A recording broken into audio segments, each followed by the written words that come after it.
En biologie, on sait que tout évolue. Les humains d'aujourd'hui ne sont plus les mêmes que les humains d'il y a 50 000 ans. Et on appelle toujours ça Homo sapiens.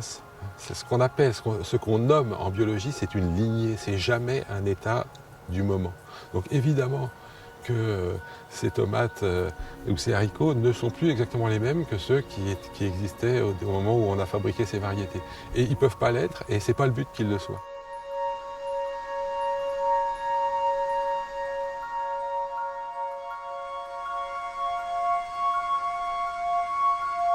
Quand on expose de la diversité génétique dans nos espèces maraîchères, ça a toujours un succès phénoménal auprès du public, un émerveillement.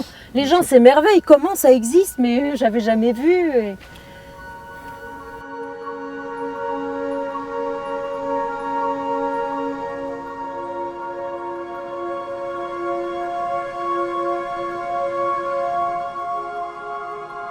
Je rappellerai simplement que les droits de propriété intellectuelle sont un droit de l'homme dans la Convention universelle des droits de l'homme, à l'article 27, et qu'il est normal qu'un créateur de nouvelles variétés puisse avoir une reconnaissance de sa création comme un journaliste a un copyright sur l'article qu'il a écrit. Voilà, il y a des problèmes commerciaux avec le fait que la nature est quelque chose qui bouge.